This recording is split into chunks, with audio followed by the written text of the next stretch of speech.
Welcome to Tales to Terrify, part of the District of Wonders network. Featuring Starship Sofa and far-fetched fables, everyone has a story in the District of Wonders. Come and find yours.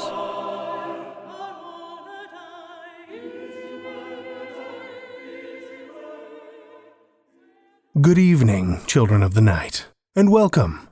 This week we're cruising the backwaters of Mississippi. Dark tales seem to lurk around every corner in this state. A near-endless assortment of hauntings, witches, and foul creatures. One of my favorite urban legends from Mississippi is the story of blues musician Robert Johnson, who was said to have made a deal with the devil one night at the crossroads. For the meager price of his eternal soul, Johnson was granted exceptional musical talents. Talents that, even though he died at just 27, make him often considered one of the greatest blues musicians who ever lived. But in digging around for interesting tidbits to share with you about Mississippi, the one strange story that really stood out for me is something known as the Mercredis cover-up. Other than postings about the urban legend itself, though, there's very little to be found online about the disease known as Mercredis. That's either due to the supposed ongoing government conspiracy to cover it up, or because it's nothing more than an urban legend. But the people that say they experienced it, or, more likely, know someone who knows someone that did, well, they're pretty adamant. It started in the late 1950s with a series of, at first, unexplained riots in Mississippi. But as the events increased in number, a clear pattern started to emerge. Women, it seemed, were violently attacking men, or rather man. It seems individual men were targeted and attacked with incredible ferocity and obvious homicidal intent. The cause, though, was something particularly unexpected. A pheromone found on the men, which eventually became known as the Mercredis condition. Apparently originating in Europe, Mercredis was thought to be the result of a man eating too much lead-based paint, which resulted in his body emitting a hormonal odor that affected nearby women. Now, what constitutes too much lead paint, I'm not sure. Eating any amount of lead paint gives the impression that you've got a death wish already, I would think. Even stranger, though, apparently the effects of Mercredis were strongest in quote-unquote pretty women. The most severe case of Mercredis-activated rage, which is what one source called it, resulted in an entire village of women chasing one man through the streets of town and into the icy waters of a freezing river, where they all drowned. I can think of plenty of reasons a group of women may feel compelled to chase a guy down and beat the crap out of him, other than him drinking a can of paint. But we won't get into that. Let's say we chase down some fiction instead. Our first story is a classic from Frank L. Pollock. Frances Lily Pollock, born in Huron County, Ontario, Canada in 1876, was an early 20th century Canadian science fiction writer. He wrote commercial fiction under the pseudonym Frank L. Pollock and literary fiction under his own name. His published work appeared in The Youth's Companion, Munsey's Magazine, The Smart Set, The Atlantic, The Black Cat, and Adventure. Pollock's writing career was pursued in tandem with a life of beekeeping, and many of his works are influenced by bees. He kept an apiary in Shedden, Ontario, and farmed commercially. Pollock died in 1957. Children of the night, lend me your ears for Frank L. Pollock's Finis, first published in the Argosy magazine, June 1906.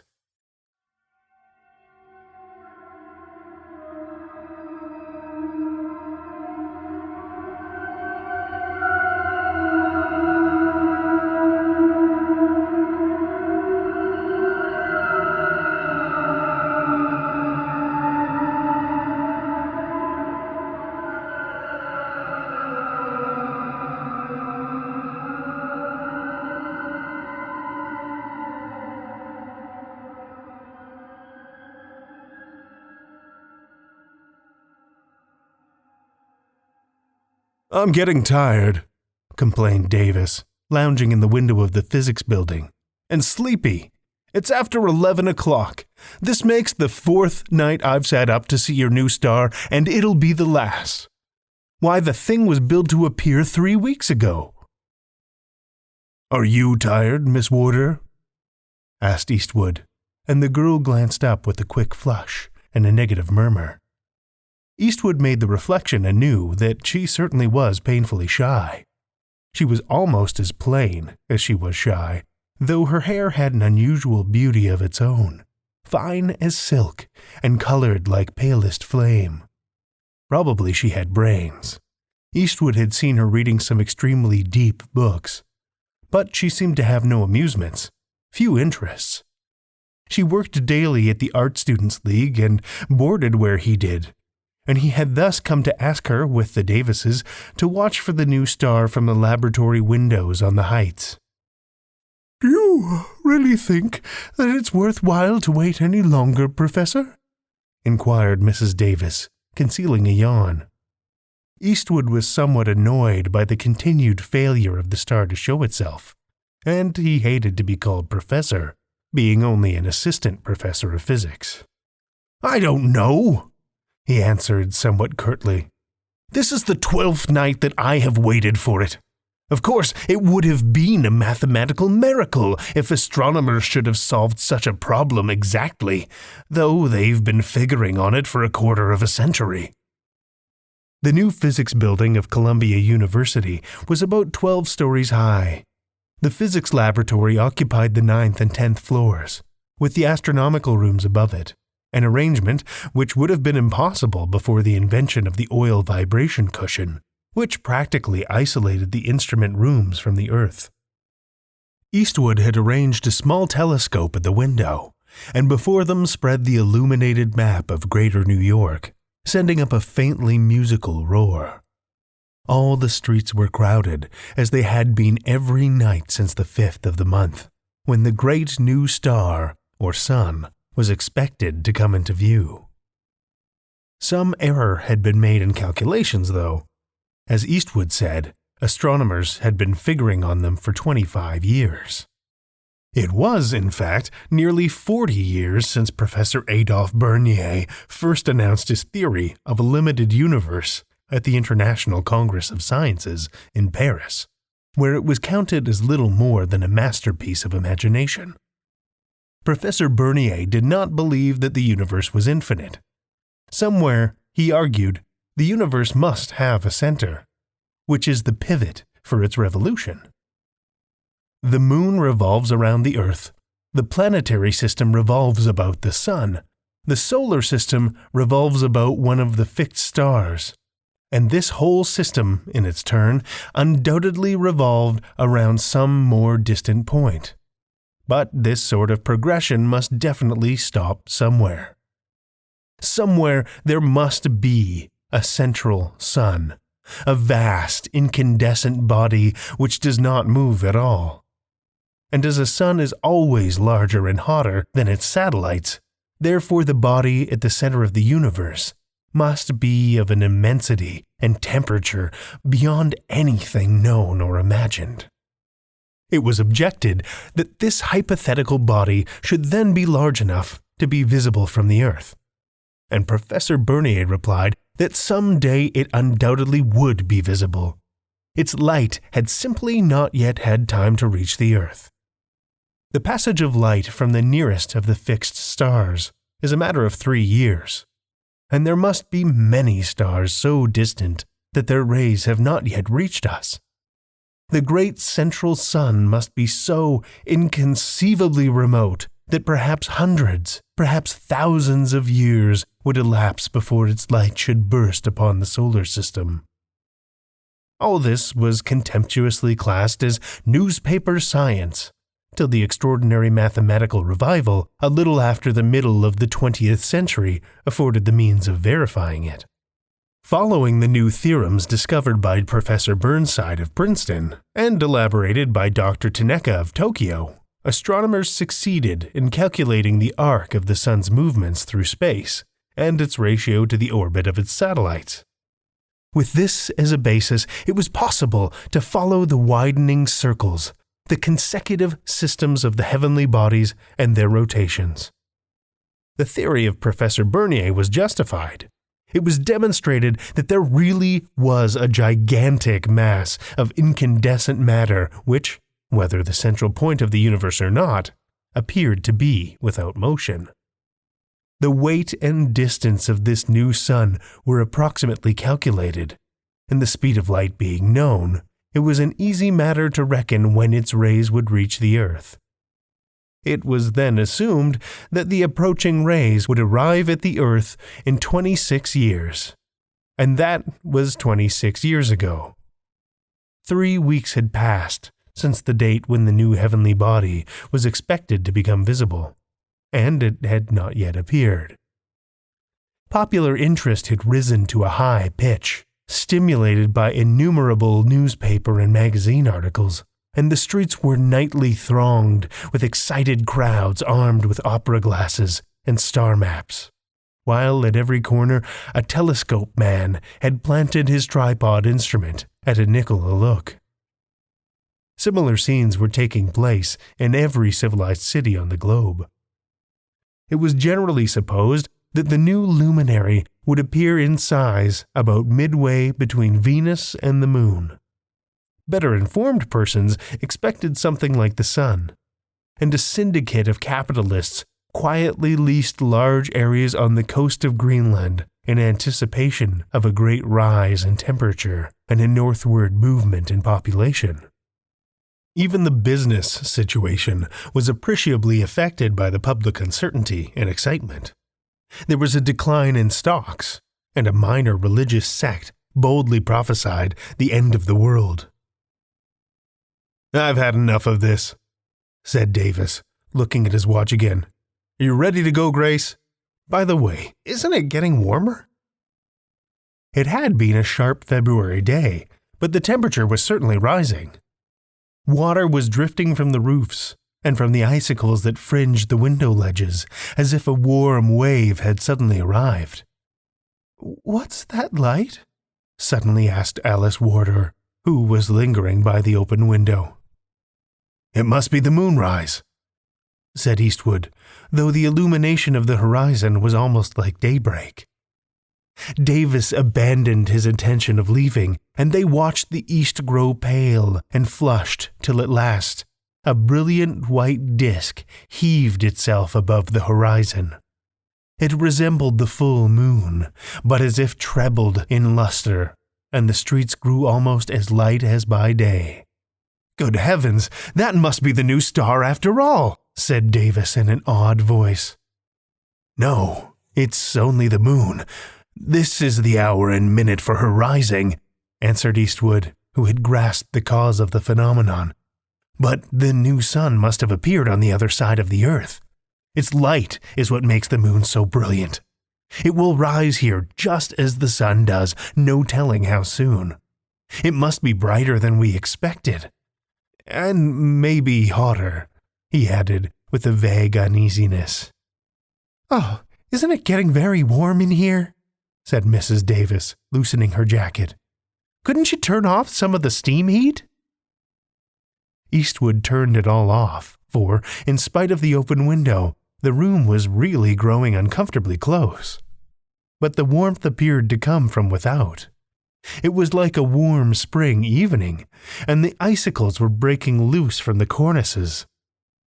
For half an hour they leaned from the windows, with but desultory conversation, and below them the streets were black with people and whitened with upturned faces. The brilliant moon rose higher, and the mildness of the night sensibly increased. It was after midnight when Eastwood first noticed the reddish flush tinging the clouds low in the east, and he pointed it out to his companions.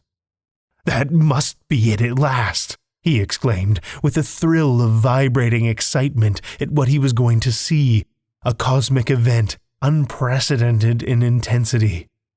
The brightness waxed rapidly.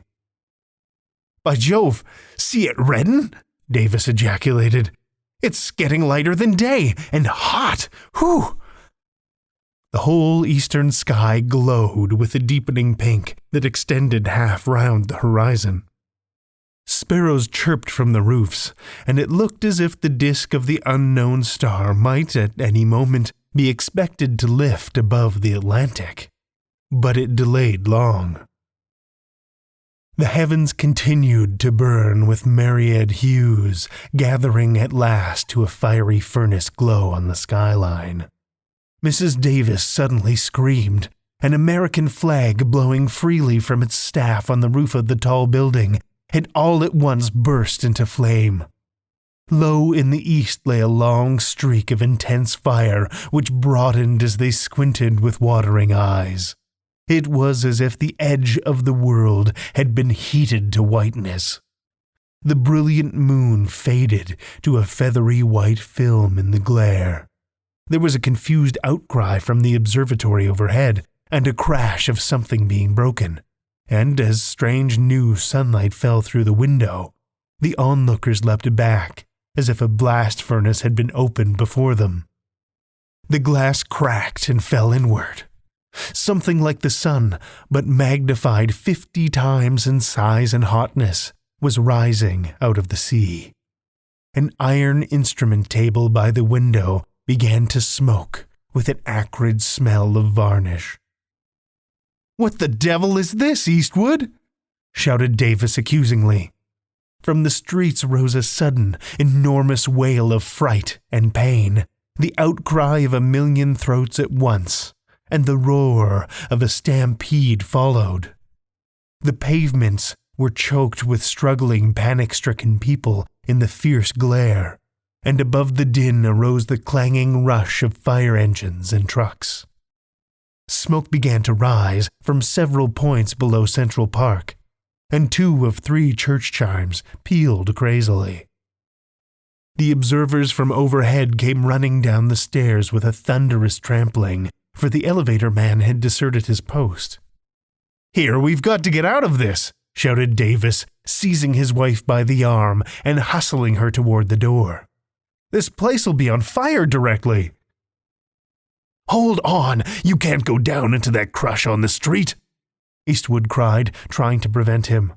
But Davis broke away and raced down the stairs, half carrying his terrified wife.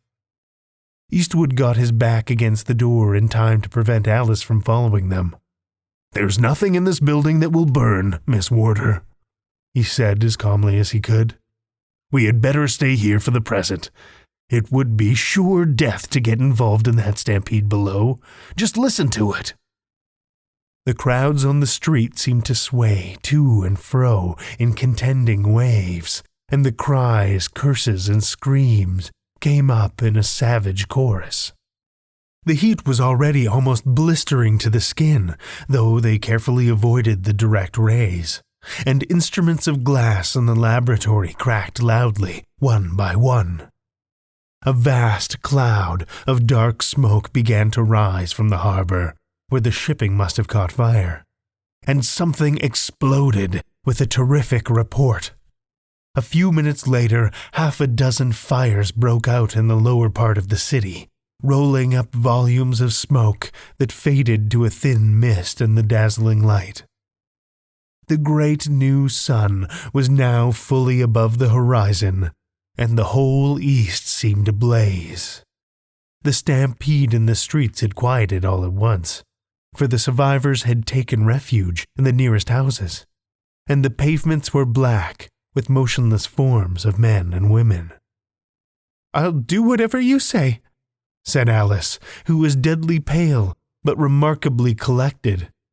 Even at that moment, Eastwood was struck by the splendor of her ethereally brilliant hair that burned like pale flame over her pallid face. "But we can't stay here, can we?" "No," replied Eastwood, trying to collect his faculties in the face of this catastrophic revolution of nature. "We'd better go to the basement, I think." In the basement were deep vaults used for the storage of delicate instruments, and these would afford shelter for a time at least. It occurred to him as he spoke that perhaps temporary safety was the best that any living thing on earth could hope for. but he led the way down the well staircase. They had gone down 6 or 7 flights when a gloom seemed to grow upon the air with a welcome relief. It seemed almost cool, and the sky had clouded heavily with the appearance of polished and heated silver. A deep but distant roaring arose and grew from the southeast, and they stopped on the second landing to look from the window. A vast black mass seemed to fill the space between sea and sky, and it was sweeping towards the city, probably from the harbor, Eastwood thought, at a speed that made it visibly grow as they watched. "A cyclone and a waterspout," muttered Eastwood, appalled. He might have foreseen it from the sudden excessive evaporation and the heating of the air. The gigantic pillar drove towards them, swaying and reeling, and a gale came with it, and a wall of impenetrable mist behind. As Eastwood watched its progress, he saw its cloudy bulk illumined momentarily by a dozen lightning-like flashes, and a moment later, above its roar, came the tremendous detonations of heavy cannon. The forts and the warships were firing shells to break the waterspout, but the shots seemed to produce no effect. It was the city's last and useless attempt at resistance. A moment later, forts and ships alike must have been engulfed. "Hurry, this building will collapse," Eastwood shouted. They rushed down another flight and heard the crash with which the monster broke over the city. A deluge of water, like the emptying of a reservoir, thundered upon the street, and the water was steaming hot as it fell. There was a rending crash of falling walls, and in another instant, the physics building seemed to be twisted around by a powerful hand. The walls blew out, and the whole structure sank in a chaotic mass. But the tough steel frame was practically unwreckable, and, in fact, the upper portion was simply bent down upon the lower stories, peeling off most of the shell of masonry and stucco. Eastwood was stunned as he was hurled to the floor, but when he came to himself, he was still upon the landing, which was tilted at an alarming angle. A tangled mass of steel rods and beams hung a yard over his head, and a huge steel girder had plunged down perpendicularly from above, smashing everything in its way. Wreckage choked the well of the staircase. A mass of plaster, bricks, and shattered furniture surrounded him, and he could look out in almost every direction through the rent iron skeleton. A yard away, Alice was sitting up, mechanically wiping the mud and water from her face, and apparently uninjured. Tepid water was pouring through the interstices of the wreck in torrents, though it did not appear to be raining. A steady, powerful gale had followed the whirlwind, and it brought a little coolness with it. Eastwood inquired perfunctorily of Alice if she were hurt, without being able to feel any degree of interest in the matter. His faculty of sympathy seemed paralyzed. "I don't know. I thought that we were all dead," the girl murmured in a sort of daze. "What was it? Is it all over?" "I think it's only beginning," Eastwood answered dully. The gale had brought up more clouds, and the skies were thickly overcast, but shining white-hot.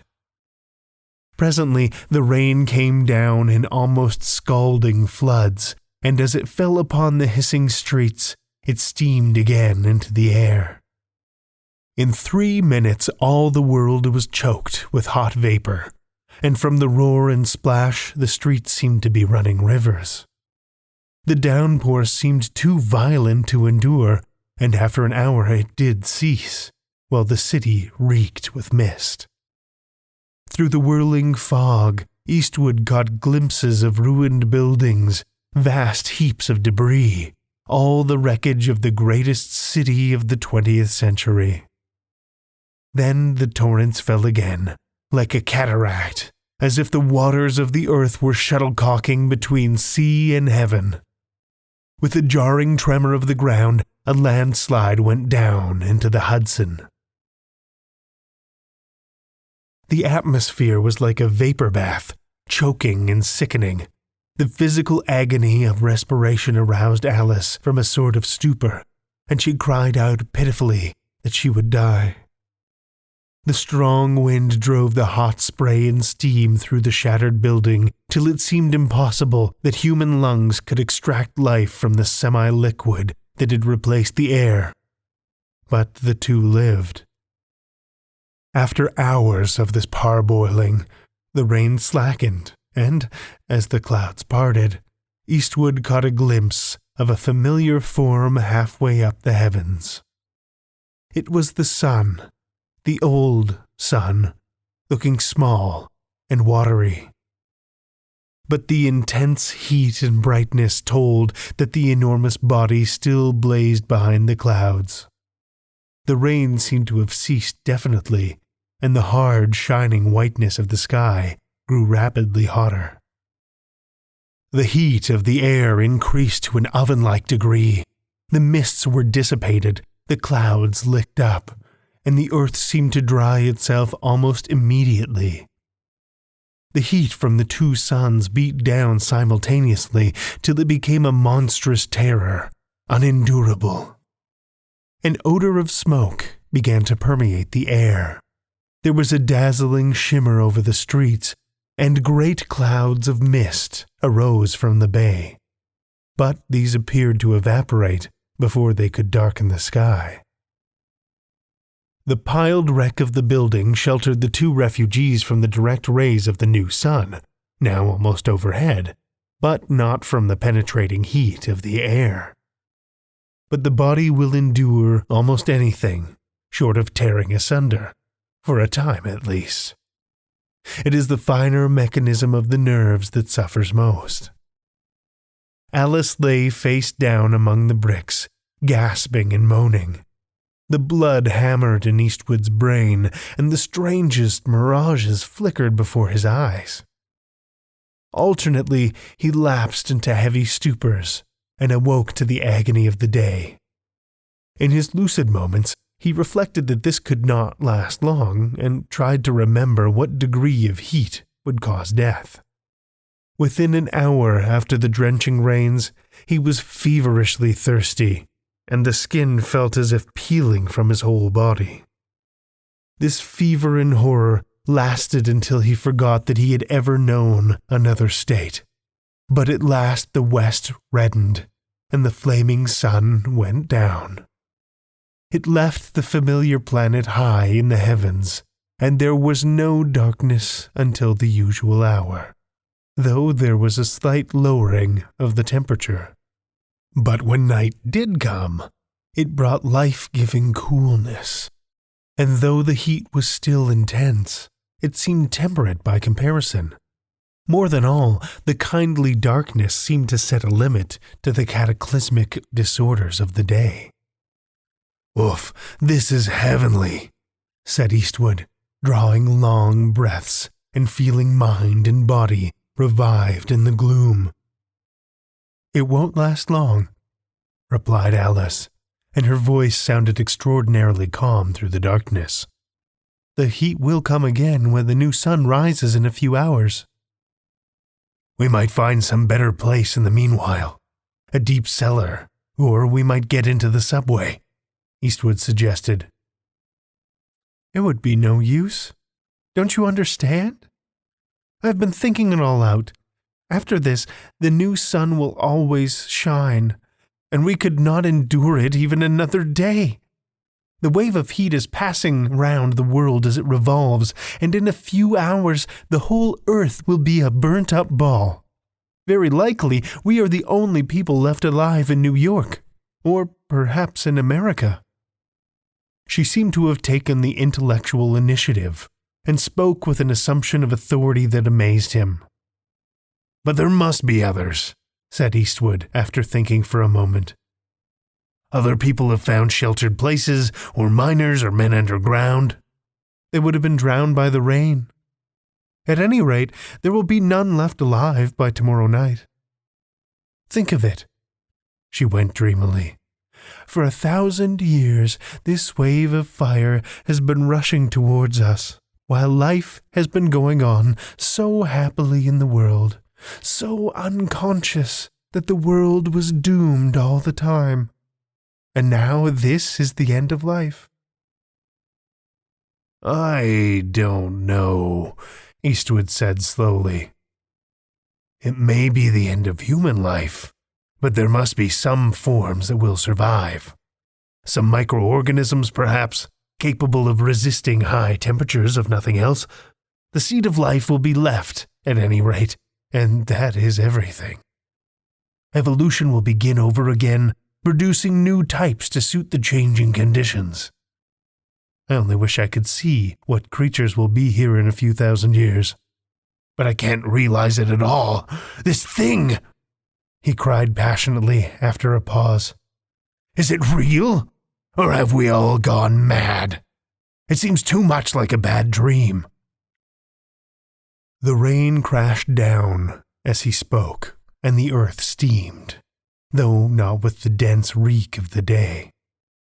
For hours the waters roared and splashed against the earth in hot billows, till the streets were foaming yellow rivers dammed by the wreck of fallen buildings. There was a continual rumble as earth and rock slid into the East River, and at last the Brooklyn Bridge collapsed with a thunderous crash and splash that made all Manhattan vibrate. A gigantic billow, like a tidal wave, swept up the river from its fall. The downpour slackened and ceased soon after the moon began to shed an obscured but brilliant light through the clouds. Presently, the east commenced to grow luminous, and this time there could be no doubt as to what was coming. Alice crept closer to the man as the gray light rose upon the watery air. "Kiss me," she whispered suddenly, throwing her arms around his neck. He could feel her trembling. "Say you love me. Hold me in your arms. There's only an hour." Don't be afraid. Try to face it bravely," stammered Eastwood.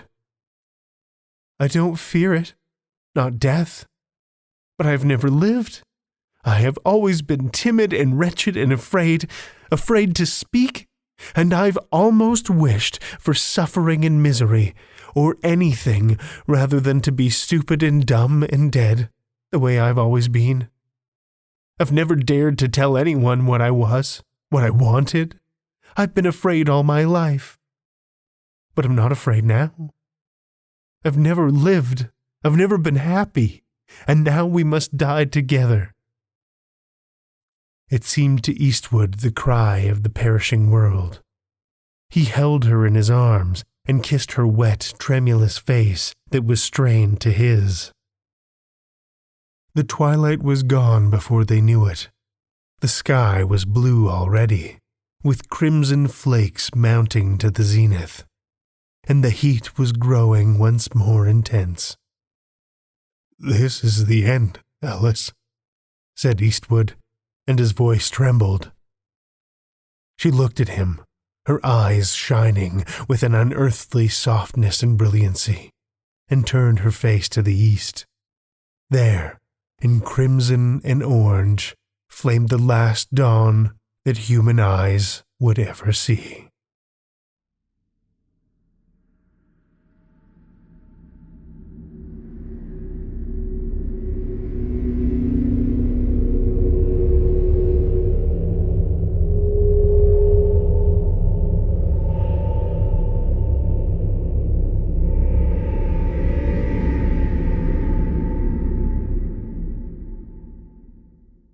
That was Frank L. Pollock's Finis, as read by me.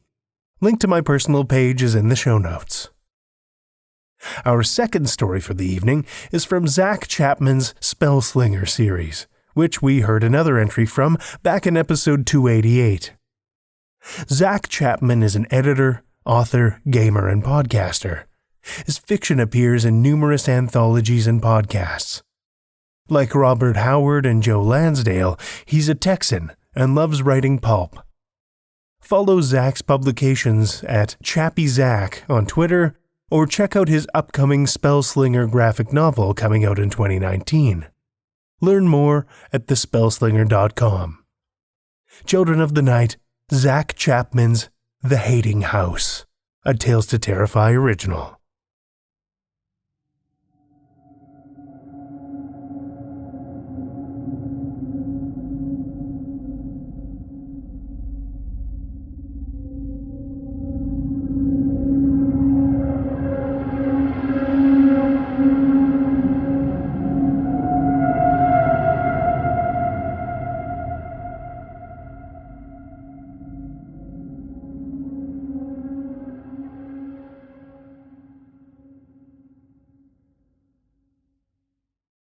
I hate haunted houses, but it was a job for a friend.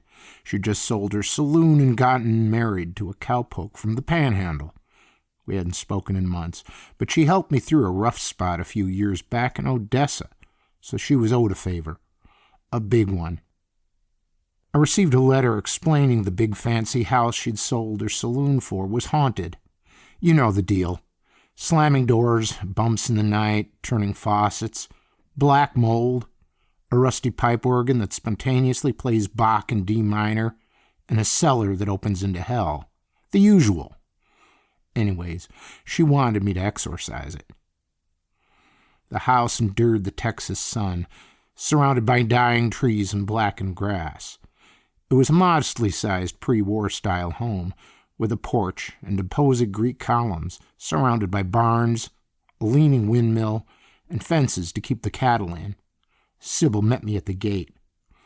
"You came," she said, as we hugged the awkward embrace of ex-lovers. "I hope the train ride went well." No train robbers this time, so a bit boring, but I was able to work on a few spells. "You look sober," she said. "I am right now."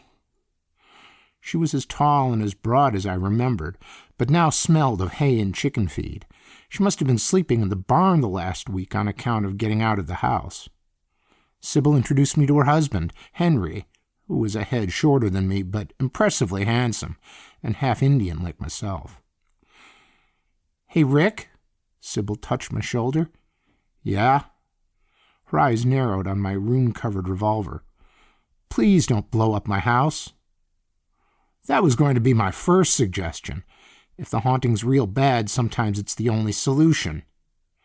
"You owe me. I'm serious. We put all our money into the place." I nodded, and we crunched up the gravel path toward the looming structure. The porch's stairs were unusually steep. I turned and rested my hand on the peeling yellow paint of a Greek column. Her husband's brow furrowed with worry. She rubbed his back. "You know, you don't have to come in with me." "It's fine," Sybil said. "The house is more active at night, so we have a few hours. I want to make sure you don't burn it down." The moment we stepped inside her house, wind slammed the door shut, and the damn thing locked behind us. I tossed my Stetson on the coat rack and became gradually conscious of two things. First, the inside of the house was substantially larger than what it appeared like from the outside. I've seen the trick in a dozen bewitched homes, but it's always impressive.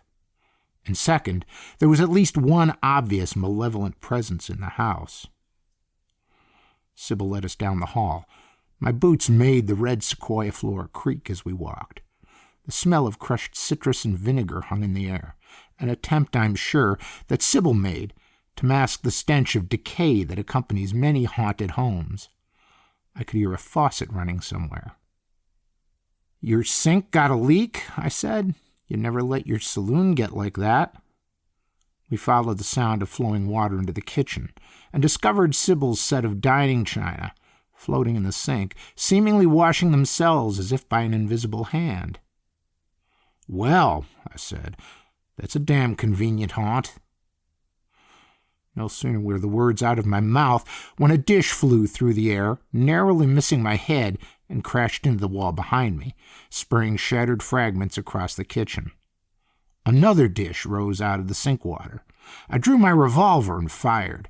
A jet of white-blue ice shot out of my gun, shattering the dish and freezing all of the water in the sink solid. The malevolent presence that had flung the dish dissolved in a violent gust that blew past us. I turned to see Sybil comforting her sweaty husband. "Not bad, right?" I said. "Cold spells ain't my forte." "I don't care what your forte is. You probably burst my pipes." "At least I didn't blow a hole in the wall." I looked at Sybil's husband. He was trying not to shake. "You okay?" "Henry's a northerner turned cowpoke," she said, and kissed his cheek. "He isn't accustomed to life down here yet. Hasn't seen a spell-slinger duel, let alone a demon or phantasma." I sighed and reached into my bag and pulled out some small gingerberries and put them in Henry's shaking hand. "I chew on these when I need to have a steady aim and my wits about me. Spell-slinger trick. They'll make your mouth go numb, but it'll calm you for a bit. Chew them slowly." He ate the fruit, and Sybil appeared thankful. "So, that's it?" Henry asked. "You killed it?" I couldn't help but laugh. There's a thing about haunted houses. They're never easy. I don't just walk in, shoot a demon, and the job's done. There's always endless corridors filled with booby traps, or some Indian burial ground that's been desecrated, or an eldritch site I've got to seal, or the worst, some spirit with unfinished business I gotta make happy. I shook my head. Freezing your silverware ain't gonna solve the problem. I'll need to search the house, investigate a bit. I looked back toward where we'd entered the kitchen, but the hallway seemed different, elongated, slightly twisted. The floorboards were warped and gray, a far cry different from the red sequoia we'd walked on coming in. "That look familiar?" I asked. "The house does that sometimes," Sybil said. "It's playing tricks." As we walked down the hallway, it stretched before us, and I mean literally stretched. The three of us had a sense of space dementia. We pressed forward but hardly approached the end of the corridor despite our brisk speed. Gradually, hemp ropes began to unfurl from the ceiling, dangling like snake corpses. They brushed my shoulders as I passed them, cool to the touch. "Well, this is new," Henry said. "Rick, can you do something about this?" Sybil said, pointing down. I looked down and noticed black liquid oozing out of the floorboards. Against my better judgment, I ran my finger across the floor, testing the fluid. It burned my skin like acid, and I quickly wiped it on my pant leg. The hallway walls began to morph. They no longer seemed to be made of wood. Slowly they shifted to a soft, pale texture that glistened like moist skin. Henry touched the wall with the palm of his hand. The house's frame shuddered, and a dark bruise spread across the wall. Sweat and blood seeped out. Henry took a stunned step back. My fingers itched to draw my gun. The hallway walls began to rot. Black pores formed and maggots poured out, spilling onto the dark, slick floor. "We need to move now," I said, shoving Henry down the hall and grabbing Sybil's calloused hand. At this point, the ropes from the ceiling began to sway as if each were caught in a different breeze. Warily, each rope twisted in on itself to form the slip of a noose. Then the coils were on us, darting out, looping around us, slipping around our throats. Sybil's scream was cut off as a rope curled around her windpipe and lifted her off the ground. Before I could draw my revolver, the things were strangling me too, yanking me into the air. Henry was no use either. Sybil reached for a bowie knife on her belt and hacked away at the ropes. Yes, I thought, as my vision grew dim. That's the woman I know. She'll have us out in no time. Her knife just passed through the strands, severing nothing despite her vicious hacking. Damn! I fought for air, fought to keep conscious. On my belt, I had a devil finger, a thin kind of knife that can banish certain ghosts. Maybe it could cut through these cursed nooses. But I was so contorted and bound that I couldn't reach the damn thing. "Keh! My belt!" I choked and swung as hard as I could towards Sybil. Her eyes met mine, and I glanced down at the devil finger. She swung toward me, deftly grabbed the handle, slid the blade out of its sheath, and in one quick motion cut herself free just as my vision went black. I came to. I lay on the sequoia floor, staring up at fleur-de-lis patterned ceiling. The hallway had returned to normal. Sybil stood over me. "How many times is it now that I've saved your hide?" "5, I think. Maybe 6. I pulled myself up best as I could. My back ached something fierce. Purple and red rope burns were visible on Henry and Sybil's necks and arms. She motioned to hand me the devil finger, but I shook my head. "Best if you keep it in case the house has any more cards to play. I've got my gun." I paused. "Look, let's just keep moving throughout the house. I'm sure we'll corner the entity shortly." "I hope so," said Henry. Sybil nodded and led the way. "Let's check the dining room first." We entered a large room. At its center stood a dining table and 8 elegant chairs of a foreign design. A wide mirror hung on one wall, spanning nearly the length of the room. It felt sophisticated and simple, kempt. A vast contrast to the saloon she'd managed for so many years. "I'm impressed," I said.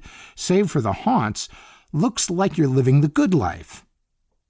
I looked at a reflection in the mirror.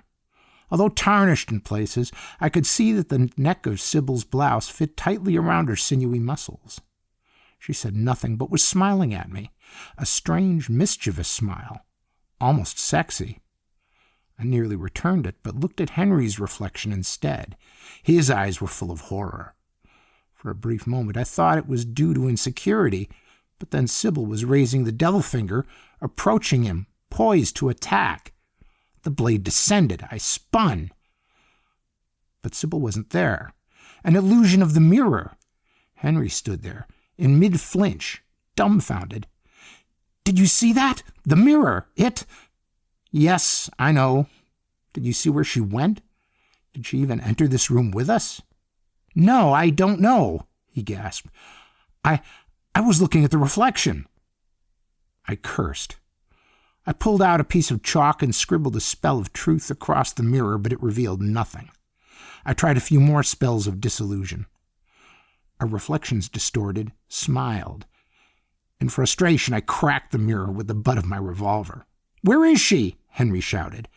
His voice echoed throughout the house.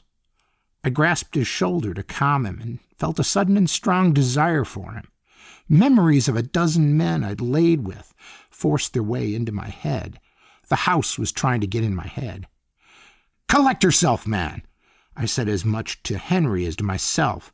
"We'll find her." I pulled Henry along. I wandered out of the room, down a corridor, up a staircase, all while muttering spells of tracking. Disembodied voices, whispers mostly, joined mine, first parroting my incantations, then mocking them. Nausea and dizziness rose in me. The voices crescendoed in a shrill laugh. Then silence for a moment. Out of the stillness, a young male and female voice harmonized in a demonic chant. "Let the cattle trample the fences we've mended. Let the fields we've tended blaze and burn. Let the infidelity cut us to pieces. Let the blood smolder in the Texas sun." Behind me, the slosh of Henry's vomiting was audible. He wiped his mouth with his sleeve and attempted to shout over the voices. You lost Sybil!" "If you just give me a minute, I'll find her." "Why did she even have us follow you in here? Who in their right mind would come back inside this place? Ugly house with its peeling yellow paint. It's full of ghosts, for Christ's sake. She followed you in here because she still loves you." Henry's face had grown a darker shade of red. "Sybil doesn't love me. You're letting the house get to you, Henry." To his credit, I could see his internal battle. He did his best to fight off the jealousy and rage rising inside of him. But I have been in enough haunted houses to know where this was headed. Henry couldn't handle it. As he spoke, I slowly cycled my revolver. "She's with you, isn't she? The two of you have planned all this out, haven't you?" "No." He raised his fist like a drunkard at a saloon. I shot him before he could take a swing. He looked at me, puzzled, then slumped to the floor and began to snore loudly. I always keep a variety of sleeping spells for occasions like these. They're no good against supernatural threats, but for the occasional vengeful faro player or pissed sheriff, they're perfect. I reached into my purse and pulled out a narrow vial. It contained the piss of a Red King demon, the kind of demon that dines on ghosts and lesser haunts. Most folks are familiar with how garlic works to ward off vampires. Well, this is similar, but with ghosts. I sprinkled the foul stuff on Henry. It'd keep him safe. Probably. Now, this is the time displacement part of my story. The phenomenon is a little hard to describe. Have you ever had false awakenings or dreams where time is indiscernible? Those are the closest cognitive examples I can give. After I stumbled away from Henry, I walked down endless labyrinthian corridors. Nightmarescapes warped my perspective of time and reality despite my multiple wards against the house. Two incorporeal voices reverberated through my head, taunting each other, shouting accusations of violence, betrayal, and adultery. The floral wallpaper distorted, forming dark outlines of buried corpses, reaching out of their graves with narrow, broken fingers. I felt as if I were walking in a bleak picture book. I won't lie. There were several times I nearly broke down and blew a hole in the side of Sybil's home using my spellslinger revolver. But I endured, and I followed my tracking incantations, searching after Sybil. Suddenly a door rattled to my right, grounding me. It flung open, and Sybil stood there. "Is it really you?" she asked. I hugged her. "Where's Henry?" I left him in the hallway. "Is he okay?" Sybil looked as if she were about to strike me. "What if the house hurts him?" "He's fine. He's asleep." "What?" "The house possessed him and he attacked me, so I coaxed him into a nap, used my spellslinger craft to keep him safe." Just then I caught a scent of something. She was standing in the doorway to a room where something happened. Something big. Maybe the origin of the house's curse. I had to get in there. "Hold that thought, Sybil," I said, and stepped past her. It was a large room, a bedroom at some point. The cot had long since been removed, but an old dresser remained looming in the corner, its drawers half open. A gust of wind tore past the dresser, ripping parchment from two aged journals and scattering them across the room like dead leaves. The pages twisted, danced as if caught by a wind demon. I grasped one and read the first few lines. "Today my wife told me what I'd suspected for a long time. She's been having an affair with the barn manager. I love her with all my heart, but the rage boiled inside me, uncontrollable. In the middle of the hot summer day, I went outside and shot our manager in the back. I buried him under the house." Sybil grabbed a page out of the air and read it aloud. "I caught Jessie's little mistress trying to ride home last night. I told her I needed help with bridling my horse. When she approached, I struck a kitchen knife in the girl's soft, pretty neck." I read another. "Last night I found my two darlings cut to pieces. Tonight I will ride into town and do her ex-lovers the way she did mine. I wonder where their bodies will fit. We're running out of space under the house." There must have been 36 pages, every one another account of infidelity, jealousy, or murder. Finally, after a long moment of just hearing the quiet rustle of parchment against floor, Sybil said, "The couple who lived here before us were murderers." For the briefest moment, their final scene together flashed before Sybil and me. The husband's brains stained the ceiling. His skull was an open bowl full of squirming maggots. A shotgun awkwardly tilted in his lap. His wife swayed in the breeze, her feet dangling above the ground right next to his corpse. She'd hanged herself. It wasn't guilt that did them in. The couple couldn't deal with the anger, their hate for each other. It drove them to suicide.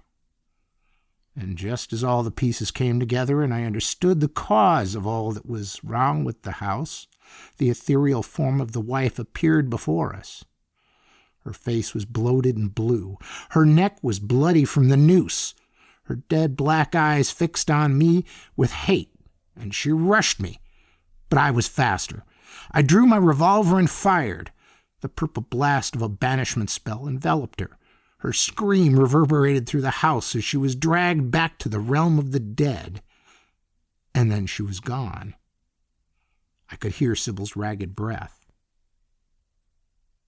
"Hey," I said, smiling at her. "Look at that. I didn't blow up your house." I moved to embrace her, but stepped on something soft and wet. A pool of maggots materialized out of the floorboards. A cloud of flies flew in from the open window and swarmed the room, creating a dense miasma. Out of the thickening bugs formed a human arm, a leg, then the face of the husband. I drew my gun and fired. Click. Flies had covered my gun, jamming the firing pin. With supernatural strength, the ghost picked me up and tossed me against the wall. As he approached, I rolled over and attempted to brush the flies out of the firing pin, but the bugs had piled up so much that I was merely spreading them into a thick paste. I stood, stuck my gun in the creature's chest, and fired. It made a sickly, wet noise when the hammer fell, crushing a dozen flies. It issued no spell. His strong fingers clamped around my gun hand. I yelped. My bones creaked as he ground them into the cold steel of my revolver. They'd break at any moment. "Sybil," I commanded, "get your ass out of here." Instead, she rushed the ghost and raised the devil finger I'd given her. She plunged the skinny blade into the ghost's back. He screamed. Flies poured out of his mouth. Sybil ripped the blade free and stabbed in a frenzy. Another pang reverberated through the house as the husband's ghost dissolved into a pile of dead flies. I flicked the flies from my gun. I was covered in sweat and bug grime. At least the two evil forces in the house were gone. "Thanks," I said to Sybil. "You did great. Should have just sent you the devil finger in the post. Could have saved me the trip to Texas." "Is it over?" "Yes. Well, yes and no. Murderers die every day and don't stick around like that. It's their eternal hate and jealousy that has created this haunting. It drove their souls mad. That's what scarred this home with such a strong evil resonance. Usually a resonance like this finds its footing with the current living souls in the house. I felt them pulling at me, and I know Henry has felt their jealousy. That leads me to believe that there is something you haven't been telling the truth about. That's what caused the house to react like this." Sybil was quiet for a long moment. She nodded. "Rick, you have to understand. You know what I'm like. Even in Odessa, I was never with just one man, not even with you. You need to tell Henry the truth. The haunts will find a way back if you don't." "I don't want him to leave me." "If he loves you, really loves you, y'all can make it work. He'll stay." I left it at that, and Sybil didn't respond. We walked into the hallway. What she needed to tell Henry weighed heavy on her shoulders. The house seemed smaller. The menace was no longer present. Henry lay sprawled several meters outside of the room. "Rick, can you wake him up?" I knelt down and waved my hand over his face. "Awaken," I said, but nothing happened. "Ah, shit, my magic's spent." I slapped Henry's cheek, and his eyes flew open. At first he looked mad, then his features relaxed. "It's gone," he said. "I can feel it. You fixed our house." "Sybil did most of the heavy lifting," I said. She was quiet. Her smile was fake. She'd tell him.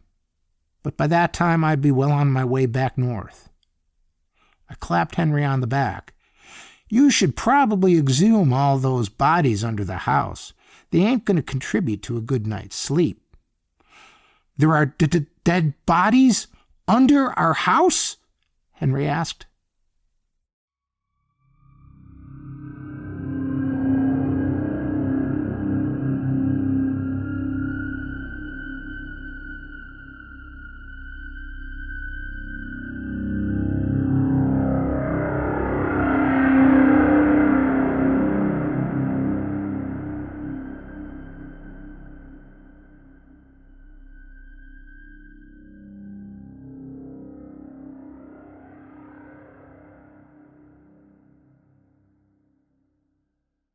That was Zach Chapman's The Hating House, as read by Dan Gurzynski.